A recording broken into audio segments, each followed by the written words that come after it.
Thank you. Thank you, Hull. Thank you for this fantastic crowd here today. And especially big thank you to Richard Bergen for calming everybody down. Richard, you just made an incredible message there of what politics can, must be, and will be about in the future. And I want to say a big thank you to Richard. He was elected only just over a year ago to Parliament, made an incredible impact. And while some people were walking away from responsibilities and resigning from the shadow cabinet, Richard accepted promotion to take on the very big task of Shadow Justice Secretary. Richard, thank you very much for that and for the work you do in that.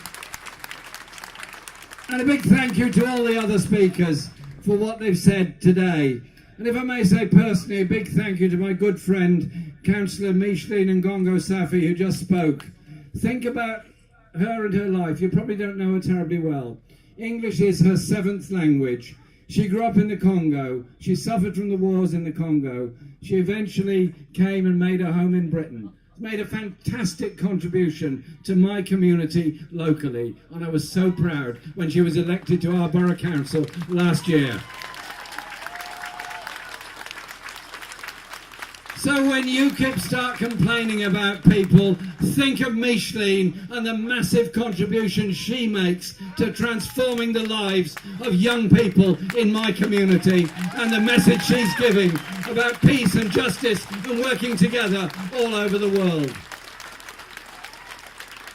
Now Hull has an incredible history of a city that's produced so many great people that have gone on to change the world in different ways. There are many we could refer to, but I like the description that Hull is the poetry city of Britain. And I'm looking forward to being back here during the Year of Culture in order to have a public debate and discussion about human rights around the world, human rights around Europe, and human rights at home, rights at work, and all the other rights that our children should be brought up being proud of, not afraid of. Maybe they should stop reading the Daily Mail and the Daily Telegraph. And of course, Wilberforce, who piloted the abolition of the slave trade through Parliament, came from Hull. Yes, he did a fantastic job in that, and we should all be very proud of that. But we should remember that that achievement was because so many people revolted against the slave trade all around the world and the indignity and injustice of it. And of course, the other great person who came from the area is Mary Wollstonecraft, who grew up in Beverley and is remembered every year in her lecture at Hull University, eventually made her way to my constituency, praised and wondered at the great works of Tom Paine, The Rights of Man, thought about it and said, hang on a minute, and wrote the Treatise on the Rights of Women and opened a girls' school.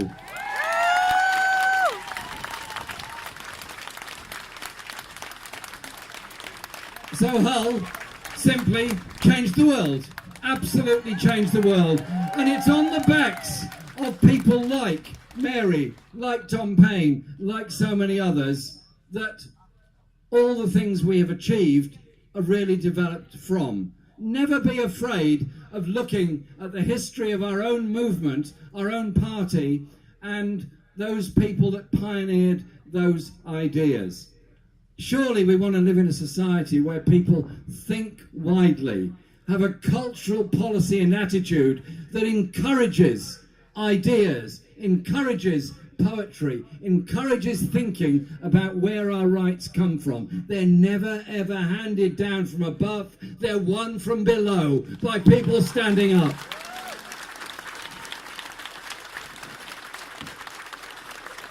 And so when we challenge what this government is doing, the economic orthodoxy of this government, which essentially goes something like this.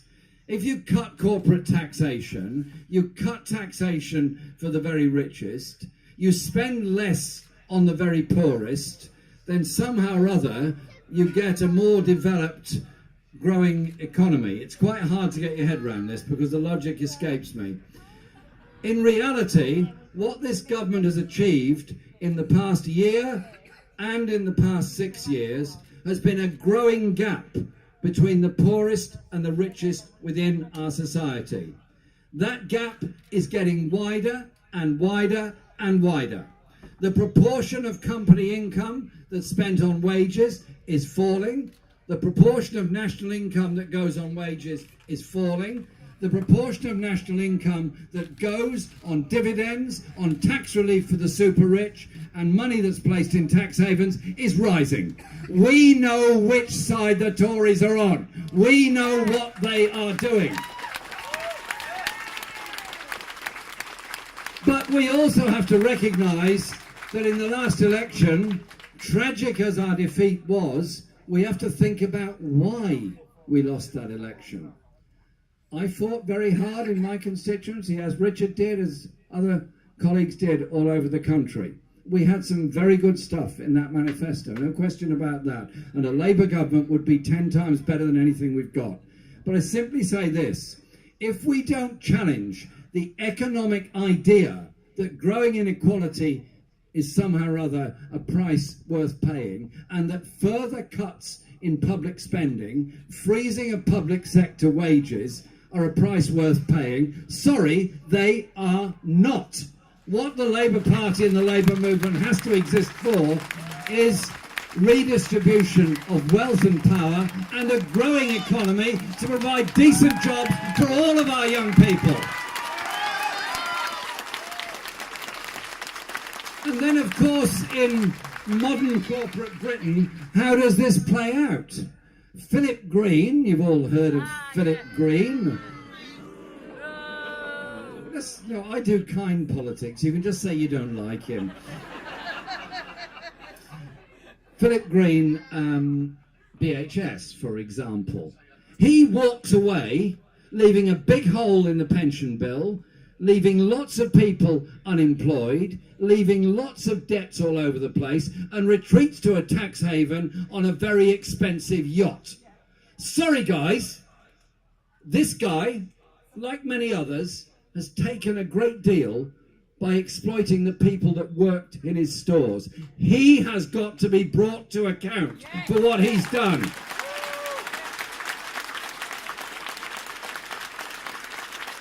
The idea that we can run an economy where the chief executive, managing director, chairman, or any one of those in a senior executive position can live in a tax haven, siphon their profits off, invest nothing here and take profits away, I'm sorry, under a Labour government from 2020 or sooner, those days are over. There are a number of other examples I could give. My great friend Dennis Skinner describes, thank you, and Dennis has been a fantastic support for this campaign and a fantastic support for what we've been trying to do in Parliament in the past 10 months. Dennis is a real comrade. He pointed out that he used to work at Shirebrook Colliery. He was a miner. They dug coal. They were in the union. They were reasonably well paid compared to what followed. They lived in the local community. They worked together as a community.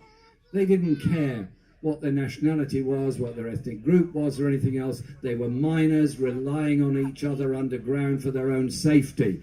They were a community of strength. Thatcher came along. The Tories came along. They destroyed the mining industry and tried to destroy the mining union with it. I have to say, they didn't succeed in destroying the mining union. Durham Miners Gala 10 days ago was the biggest ever.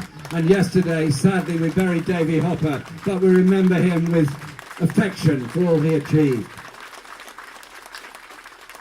And so when the mines had closed, what then happened to Shirebrook? Sport Direct opened a factory there. Mike Ashley runs that company.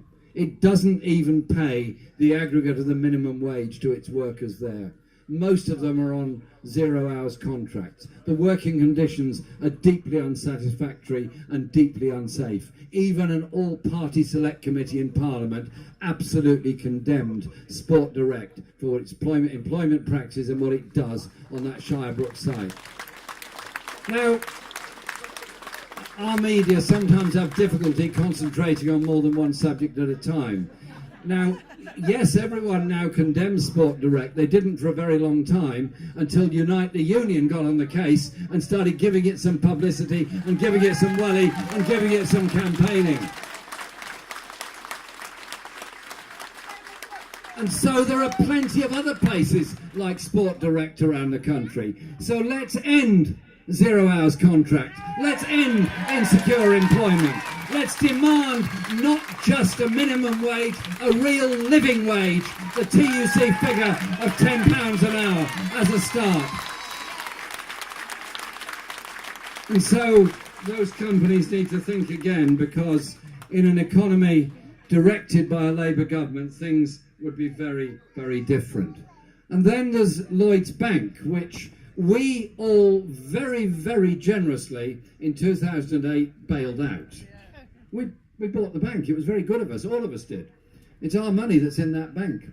It's still a very large proportion of the shares are owned by the state. And the profits of Lloyds Bank have gone up by 101% in a year to £2.5 billion. Now, fine, they've obviously done very well. And clearly it's the amount I pay for my mortgage that's helped them to make those huge profits. But when a company does really well, normally human gesture would be to give something back to the workers. Yeah, they've done that, really nice of them. They've given redundancy notices to 3,000 of them, and they've closed 200 branches. Is that the kind of behaviour that a state-owned bank should be undertaking?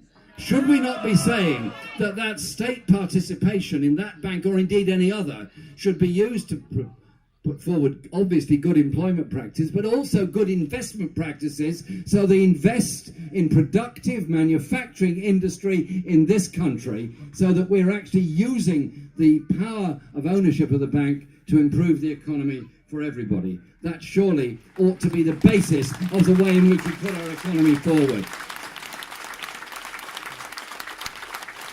And so when we talk of these things, we also have to challenge other issues in Britain. The grotesque levels of health inequality that exist. If you live in the centre of Hull, sadly, you're not likely to live as long as somebody living in a suburb. Sadly, in every city across Britain, there is a grotesque level of health inequality. You can take a bus across Glasgow and you can measure by the miles you travel on the bus the life expectancy that falls as you move from the wealthiest to the poorest areas. You can do that across every city in Britain. How do we deal with those issues? Firstly, with a health service, and I'll say a bit about that in a moment, but also by the question of the approach to education and the economy, about public investment in people that need that help, need that support, and communities that need that help and that support. Our NHS, our National Health Service, is our proudest creation as a Labour movement. Free at the point of use, Nye Bevan, 1948. And he said it would only last as long as there are folk around prepared to defend it. Well, we're around, we're going to defend it to the end. And so the Health and Social Care Act, which sells off half of NHS services to the private sector, that is going to go. That whole principle is going to go. We want an NHS of direct employment. We also want a properly funded NHS. The overcrowding at your hospital here in Hull is a problem. The pressure on the A&E department is a problem. You deal with that problem